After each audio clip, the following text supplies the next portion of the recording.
she just felt like a hug in the autumn, you know. She just felt, and she was the color orange. I can't explain it, you know. And I was very lucky to have her in my life.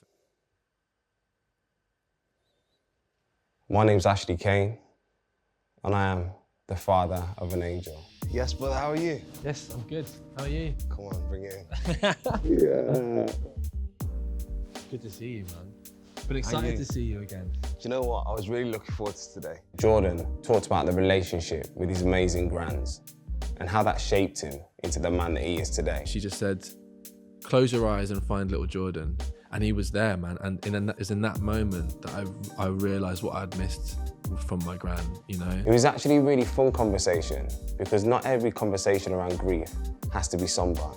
You can also smile and you can also laugh. Crying, for me, what I understood was an essential part of processing something. It's not a cultural idea or a fad to make people more masculine or feminine or whatever. It is a human requirement. And it was a conversation that I believe will help a lot of young men out there talking about grief and moving along their life with it. Grief shared as men in a circle is probably one of the most ancient, authentic, transcended experiences. I'm Ashley Cain, and this is MTV Faces. I wanted to dive straight in. I mean, can you explain to me a little bit about your story with grief? I think my relationship with grief has been, like everyone's, just a work in progress. Yeah. I had a particularly, you know, one of the biggest losses in my life has been my grandma's, and what happened with that was that my grand's passed away years ago. I think maybe 8 years ago or something. Can you tell me her name?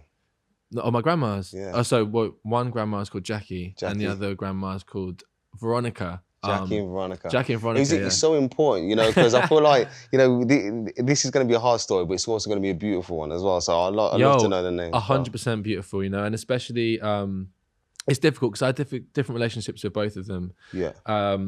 I had a particular relationship with my Caribbean grandmother, Veronica, only because she was an English teacher, and I used to read a lot of poetry with her, and she's a lot of the reason why I am so into writing now, and so I definitely owe her that. I did do the crossword with my other gran. She was sound too. But my more vivid memory is when Veronica passed. Yeah. Because it was a lot.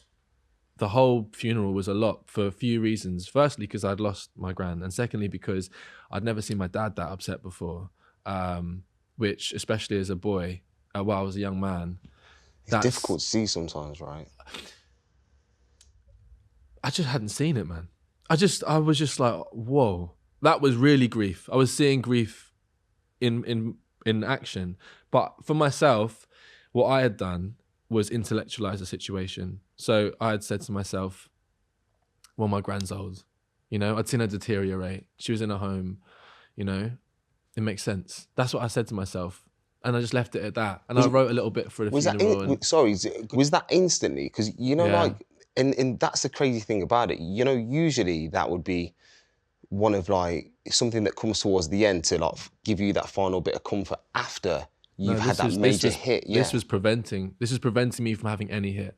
Yeah. That's it. This, in my experience, me intellectualizing the situation was an unconscious attempt to avoid feeling the grief. Yeah.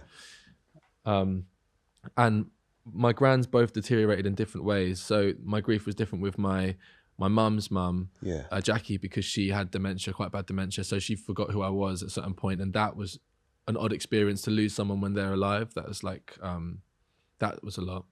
And then with my gran, with Veronica, she remembered who I was. She was bursting into song until the day she died. And but because of those years I'd had staying at her house and whatever else, I just was like, yeah, she's old. And then I just got on with it. I was busy, I was working.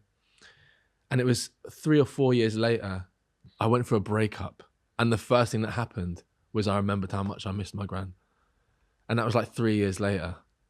And I couldn't believe it. I was in shock that I hadn't realized how much I missed her. And I think it had surprised me because I was shocked that I had overlooked how important those figures were to me, how important it was for me to have that outlet as a child. For me, being at my grand's houses, either one of them, especially I have more vivid memories of Veronica, it was just a place of calm. You're that 1 degree outside of your household, you know what I mean? It's like a different level of relaxation. So I was grieving that, and yeah, it sent me on a big journey. That was around that whole breakup sent me on a massive journey. How did you manage to step back into grieving properly, or was it just forced? Yeah, well, the initial part of the grief was forced because it was as a result of the breakup, and then I realized how much I missed her. But I guess the real understanding of my love for her came in reconnecting with like a little part of myself. Have you heard people talk about this before, about the inner child? Yeah. Yeah, right. So I had like a sit down with this really amazing woman called Charlotte. She's, I guess, I don't know what her official title would be, but she is a therapist in some way, spiritual guide. And she was the first person who said it to me. She just said, close your eyes and find little Jordan. And I think if you place the intention to sit down in a space of calm, shut your eyes and look for the little you, you'll find them. And he was there, man. And it's in that moment that I realized what I'd missed from my gran, you know, and how much my gran meant to that little version of me. And I always think about him now, because little Jordan is a representative of, I don't know how to explain it. It's your pure self. Yeah, that's it. It's your pure self without... It just feels. Without the effects little Jordan of just feels. all the stuff that life's had on you. Yeah. Whether positive or negative, it's just it just feels, yeah.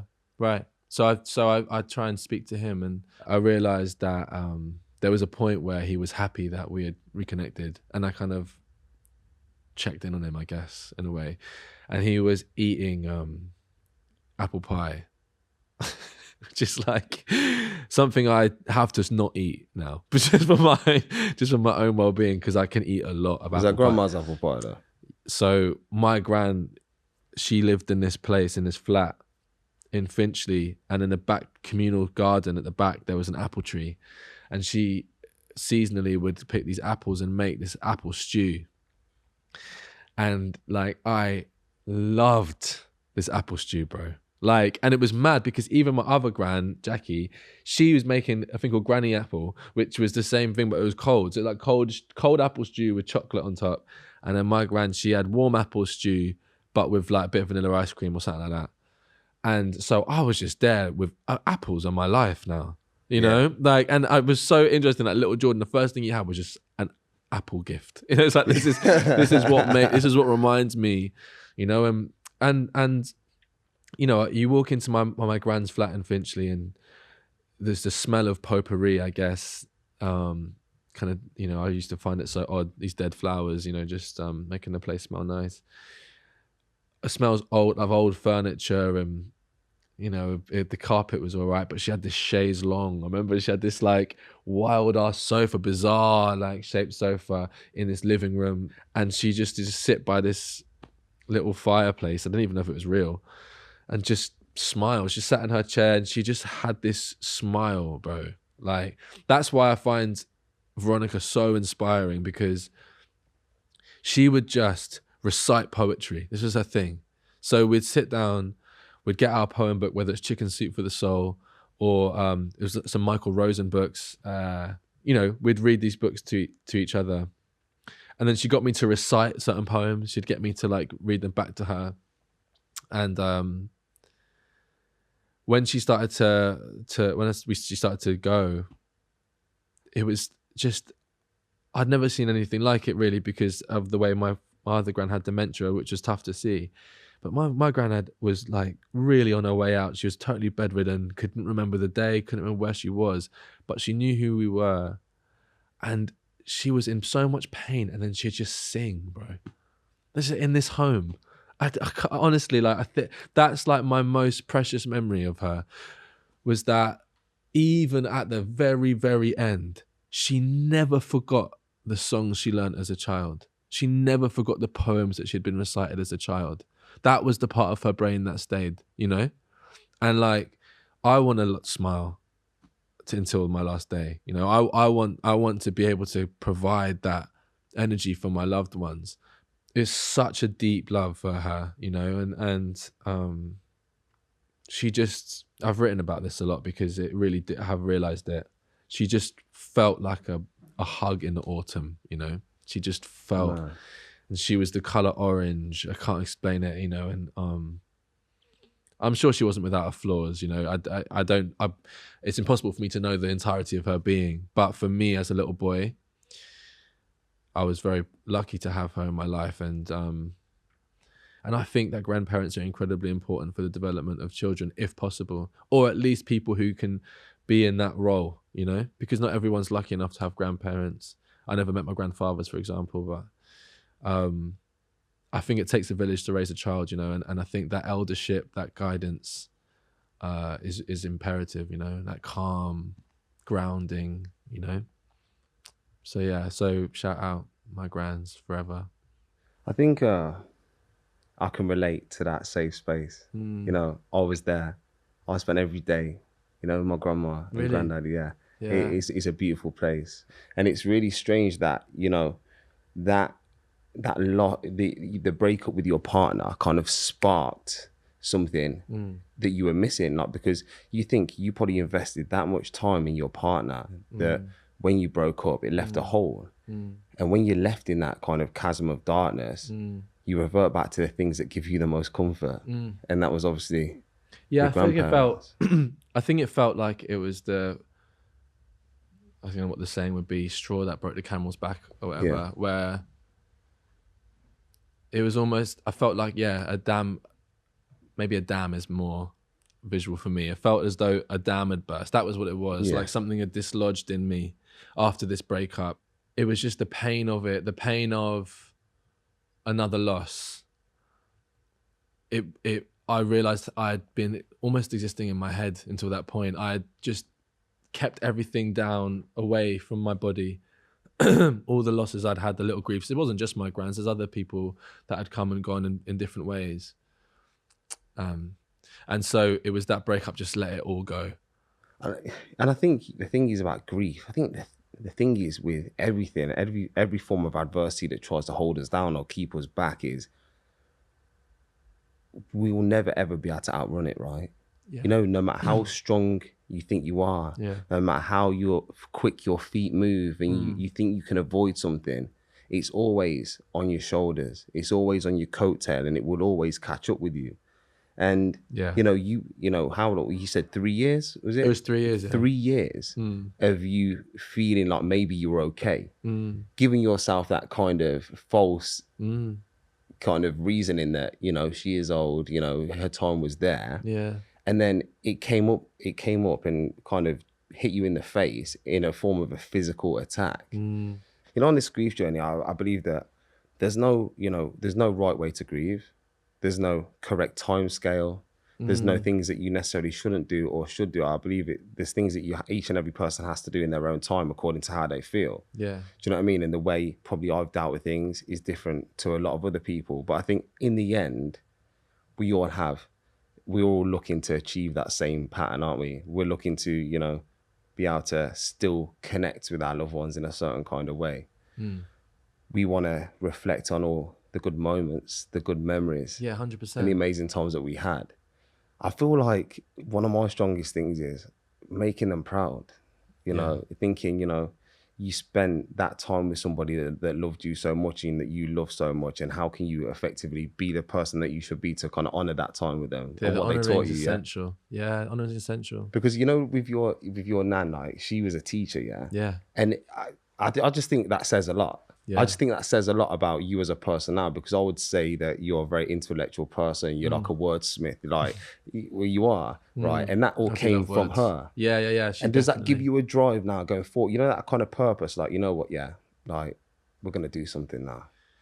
I recently published my first kids book called The Missing Piece, which is about a grand's relationship with her grandchild. And I felt, you know, when it was published, the first person I kind of commemorated. Well, she's commemorated in the book, Veronica. That's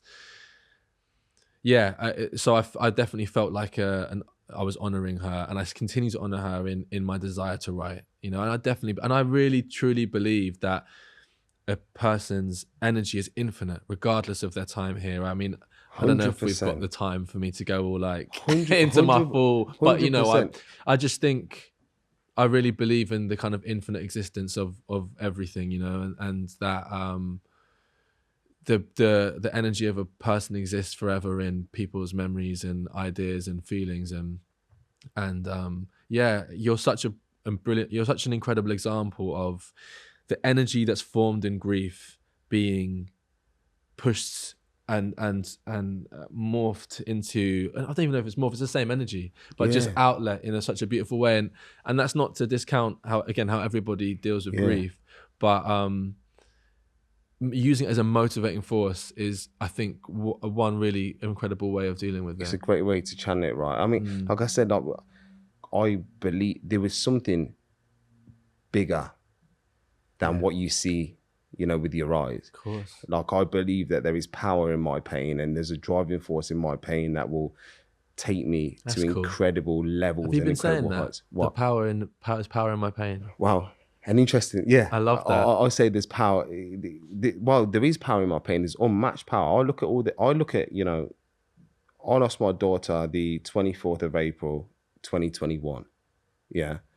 And what I've done in that time, if you'd asked me, 10 years ago, if I'd have achieved all that in my lifetime, I'd be like, yeah, it's a good life. But I've been through that much pain, and I have that much love for my daughter that I'm like, you know what, baby, we're going places. Yeah. Your name is going places. What you did for me, I'm going to show you how much you mean to me. I'm going to make you proud, and I'm going to show how honored I feel to have been given the chance to be your father, yeah? And what you taught me is going to be taught to so many people in this world, because I know that not as a result of losing the most precious person in my life, not only have I been able to survive, but I've been able to thrive past any limitations that I ever thought I had before. I also believe that, I am not here to scale someone's level of grief. I'm not here to say that mine's worse than yours or vice versa. What I'm here to do is try and educate people on how to implement the tools to be able to recover from grief, to bounce back from it, to heal, to move not on from it, but to move on with it. When I was sitting on the sofa and I was feeling like I'm sad, why is my life like this? I'm bored. I've got nothing to do. Like, I feel like I'm in a closed-in environment. I'm trapped. Yeah. When I went and sat on a kayak for 7 hours, kayaking 40 miles through the night, the next time I looked at my sofa, I was like, yo, I cannot wait to get on that sofa. That looks like an amazing, safe place. You got to move the energy. You have to move the energy. You have to keep it moving. If you do not push yourself and step out of that comfort zone and challenge yourself in whichever direction it may be, in creativity, in physical fitness, in whatever it is, you don't do something different, you will always feel how you've always felt. And guess what? Yeah. You're already in pain. So pick your poison, go and do something, work the body, free the mind. Agreed. Yeah. Agreed. 100%. It's essential. It's essential. The movement, it is physical. Grief is physical. It's in your body at some point. And like you say, it's we're not necessarily asking a person to go and do, I mean, you achieve incredible feats physically because that's relative to your experience and what you feel you need. But it is for someone to go and walk for an hour in that space, to go and walk, to start there 10,000 steps, man. That's huge for some people. And you can build on it from there. And one thing I wanted to speak about was one part of my journey that I was incredibly fortunate to experience was an emotional trauma retreat called The Bridge, which is run by an incredible woman called Donna Lancaster. And I was one of 2 men of 13 people on this particular course. And the main takeaway that I got from this was that was understanding the relativity of grief, which you touched on earlier, and the fact that grief is physical. That was, I could not believe that was something I hadn't considered. So just to explain, and I feel it a little bit with this conversation, but I grounded myself remembering this, because I know that other people who got on this show, and those losses are huge. You would, well, at least we would initially go, you know, those are big losses. Some of them are incredibly recent losses, you know. And I remember going to the bridge thinking I was going about a breakup, and some of the people had experienced some serious loss in terms of just velocity, how the person died, or the extent of betrayal, or, you know, big things. And I was there going like, I remember going up to one of the instructors and going, I don't think I should be here, man. You know what I mean? Really? Like, yeah, it's a breakup. It's not that bad. And she said, Jordan, just, you know, we had this thing at the beginning where we all put a rock in this bowl to begin the grief process. She said, Jordan, put a rock in the bowl, tell everyone how you feel, and trust me. That's what she said, you know?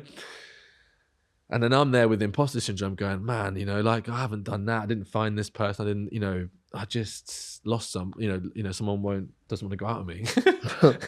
But it was during this process where we were basically moving our body. We were doing various practices in terms of shouting.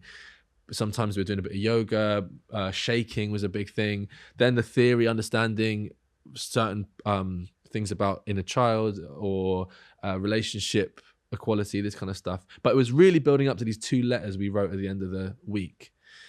By the end of the week, I realized I was, of course, not going in there about this breakup. There was a whole load of stuff. It was a continuation of what I was saying. It was this dam had burst. And there was griefs I had held on to, you know, between me and my parents, for example, that I just hadn't expressed.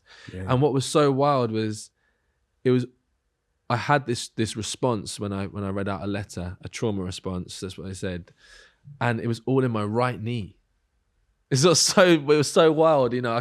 I wish I could explain so everyone will understand how the letter reading process is done. Yeah. I can't, because I'm not a facilitator, but it's all legit. These women have been working in this world for 25 years. You know, it's all the practices, how to get in touch with those emotions. Even the structuring of the letter is done to get your emotion out. So I read this out, and there's a point I'm reading this letter, and I couldn't talk anymore. And I was trying to read out what I'd written, and then my knee just started shaking, bro. Like, and then bang, I was just gone, and I was crying, and my whole body was getting this thing out. And bro, after this week, I felt lighter, liberated in it. Bro, I felt lighter, you know. And I think I hadn't really deeped. And a lot of the time in this mental health conversation, especially with men, there's the whole thing about boys don't cry, boys should cry, right? And obviously those messages, everyone should cry. That's the clip. But I really want to stress, it's not about because we've been told not to cry. Crying, for me, what I understood was an essential part of processing something. You have to move that energy out of you. Do you know what I mean? It's not a thing, it's not a cultural idea or a fad to make people more masculine or feminine or whatever. It is a human requirement to move through you know what I mean? If you're holding on to that, I'm gonna get into it. This is part of the reason why I do, you know, when I do these crazy challenges or I do all this, but I'm gonna like bring it all the way back so the end part makes sense. Yeah. Like, bait on exactly what you said. So at the minute, mate, like, I'm 7 days a week. You know, I can get up at 4, I can go to bed at 12. In terms of you training? In terms of work, traveling, you're doing a foundation, and the hours of I have to put in the day training, right? And then there was one day I was recording, and it was where we met. It wasn't that occasion, but it was after. Yeah. And I was on the show like that, yeah. And someone was talking to my left, yeah. And I was trying to look at it, yeah. And I was going like this. I couldn't turn, yeah. And I was going like that, and I was going, oh my God, yeah. I'm having a trauma response. I'm having an attack, yeah. I wasn't nervous. I didn't feel like I was anxious. My body just locked up, yeah. Then when I was on the way home, I managed to get through it. But when I was on the way home, I had to pull over. And it felt like I'd literally been hit over the head with a baseball bat, you know. It was painful, my head. It wasn't a headache. It felt like I'd literally been bashed, yeah. So then when I got back, I was like, I don't know what to do. And then I remembered what people say to me, yeah. People are going, oh, you need a rest. You're doing too much. You're doing too much. And then I was letting that sink in, that was it. I was thinking, you know what, maybe I do need a rest, because my body felt tired. My head felt drained. I felt like I had no get up and go, like I can't do it, yeah? And it was crazy. I sat there and went and spoke to and had a conversation with my dad that really helped me, you know, put things into perspective. But it was also the fact that my dad is such a hard man that doesn't speak anything. And he was talking about how beautiful my daughter is and how much he misses her. It was the fact that he initiated that conversation. He visited it that made me feel like it was okay. So then when I was driving home, I literally like thought, you know, I think I just need to cry. I think I do. And I drove to a peaceful part, you know, in the countryside, pulled over the car, put all the songs on of the playlist that I made when Sophia was pregnant, that I used to listen to when I was in hospital, that I used to dance to her with, that I added to the playlist after she passed away. And I just scrolled through probably about 1,000 pictures and videos of her like that. And I smiled. I found it hard. And when I say I cried, mate, I out loud cried. You know what I mean? And I put a video up after that, which I think it went to like a million views in about like very instantly because of what I was saying. Next minute, my mom's there, yeah? My mom watched the video and my mom was there with me. She was crying, you know what I mean?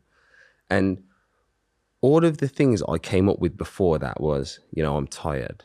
Yeah. It was, I'm doing too much. It was that my body needs a rest. It was all of these things, yeah. And, you know, my mom said, maybe you do need a rest. After I went and cried, after my mom watched the video of me explaining what just happened to me, I looked at my mom, we're both in tears, and I was like, I think we better get cracking, haven't we? And I got in the barn and I'd done 2 hours on that kayak erg like a psychopath, bro. I had the most energy, had the most power, I had the most passion, and my mom was there watching me. And it was like all I needed to do was stop trying to be brave for that moment in time. Visit where I needed to visit and cry, bro. And all of a sudden, my body weren't aching. Yeah. You know, I didn't feel like I needed a rest. How wild is that? Just from that, bro. How wild is that? That honestly, that realization really changed me. That's such an incredible example. And it's physical. And it's so amazing that you did that too, by the way, to take yourself away and find that and then put yourself into that space, because I get to the point now where now I know this, I get frustrated when I don't cry. Yeah. It annoys me. Because I'm like, oh man, because I know the feeling. I know the feeling after of being present, you know, and then feeling stronger than ever. And you also know what's probably causing you not to cry. It's that subliminal defense mechanism that's probably been built up over a amount of time. And one thing I will say to men, and another reason why, you know, I'm going to be kayaking 1,000 miles and doing all this stuff, yeah, because I want to show people, like, you know, by crying, don't make you soft, you know. And if someone goes, oh yeah, well it does, and I'll be like, well, do you think I'm soft? Do you think I could be soft doing all the things that I do? Crying's not weakness. Talking is not weakness. You know, showing vulnerability is not weakness. Sometimes, and most of the time, that can be your biggest strength. I actually think it's 100%, and I think it's an essential part of community. This is the thing that I really want to push with men specifically, that grief shared, I'd even say as men in a circle, is probably one of the most ancient, like, authentic, transcended experiences. Another experience I had recently was I did a thing called A Band of Brothers, which is it's a charity, organized men's group charity. Yeah. But they also run these weekends, these ritual weekends. Even though I was seeing other men go through processes that I'd maybe experienced, there was a point when we had a grief circle where we stood in a circle and we just simply shared losses and stepped forwards. So someone would read something out, you know, step forward if you had lost this or that or da-da-da. And dude, like I just bawled. And it was just so odd because it was, I'd already, well, you know, it's a forever process, but I was just there and like, you know, they said step forward if this, and I was bang. But then I felt so supported. And so it was a feeling of strength. There's something about that, right? Do you know what I mean? That was like this circle, and yeah, I think it's an ancient responsibility and tradition of human beings, and I think that gets lost. It does, and your message in that is so important, right? Because a lot of people don't think that, you know, it's okay, it's accessible. One observation that I have, like, and I've had it, you know, I have it in person every single day. You know, because my journey with my daughter went pretty much everywhere. So a lot of people knew about it, yeah. And then because of how I was on that journey, that I didn't hide my emotions. You know, if I wanted to cry, I cried. If I wanted to show strength, I showed strength. If I wanted to be weak, I'd show my weakness. I thought it was good to be transparent. Bro, I swear, because I am that emotionally available, I walk down the street and have guys literally coming up to me in tears just to give me a hug. Yeah. You know, whether they want to say, I'm sorry for your loss, or whether they just actually really want to talk about their own situation. By the fact that they know that I'm emotionally available, I literally I remember going to JJB or something. I think I went into Foot Locker. I walked in there, bro. I was having a bad day. I was actually crying in my car before I walked in there. And then, like, these 3 people that were working there, guys, all came up. One of them went, yo, can I give you a hug? And I went, yeah, because this is going back to that circle. And then the other one that worked there went, can I give you a hug? And went, yeah. And then the other one went, can I give you a hug? And mate, and all 3 of the employees there, all men, come and gave me a hug, yeah? And we stood like that, and then we all cried. And then they were talking to me about my daughter. They were talking about their own losses. It was that day, bro, I was that upset that I thought, like, I can't go into this public place. But I needed to. I had to get something for a show was going on. I needed to. And then by going in there, I got that response. And I was like, number one, how much did I actually need that? A lot. Number 2, how much did they need that? And it was only because they knew I'm free with my emotions that they felt like they could do that. But in the end, all 4 of us men gained from it. And that's why it's so important what you're doing and what you're saying. And that's why I get the power of that circle, bro. Big time. That's amazing. I mean, man, I've had a great conversation. Hey, I've learned so much. Yeah, 100. Love, actually. Absolutely, honestly. Man. And I feel like everything that you're doing is just incredibly important. And thank you. Thank you, brother. You I was closing your eyes gone, and you visit, then you explain it to me, and it brought me a sense of peace, bro. Oh, wow. I can't lie, it brought me a lot of peace, and it was making me slightly emotional, thinking, like, you know, I was kind of like, I was listening to your story and delving into my own a little bit. Yeah. And it's quite powerful. You know, you say these things, you think, oh yeah, you know, go and revisit it. And actually, yeah, you feel like, what are you talking about? What the fuck are you talking about? And then actually seeing it and thinking, bro, you know, whether it's open to people or whether it's in private a little, my first time, bro, I'm gonna do that. I'm quietly confident. I can't guarantee it. If you find a moment to sit on the sofa, whatever, and you think I'm gonna go see, look, I think it'll be like that. Do you know what also done, and bro? I think you'll be able to describe it to a T. Yeah. Do you know what also done, bro? It made me feel a little bit sad. Cause I just thought, you know, I look at myself now as this person that's like, you know, I'll say it how I feel it. It don't matter. It don't matter how much you're hurting, how much pain you go through, what you're having to take. It don't matter. And that's genuinely how I look at myself. I never ever think, oh, I can't do it. I literally just see myself as just like this juggernaut of a vessel that just goes crash, crash, crash. And then when you told you to revisit, you know, little Ashley, I kind of thought, in a way, probably I'm not being that fair to myself, you know. So it's a great way that you broke it down to actually make me see, because I'm thick-skulled, bro. It's like, yo, it's hard to try and get into this head. You know what I mean? What do you mean? No way. Like, it's hard to get into. You can tell me something, and I'm like, nah, that's not. You know, I'm doing it. I'm doing it. So it was only by you saying that, and then me watching you actually talk about it that made me think, oh, wow, I could actually do that. So yeah, I'm confident about that, bro. Yeah. Yeah, little Ashley. Little Ashley. You got to tell me about that too. Yeah, cool. 100%. Are we good? Yeah, we're all good.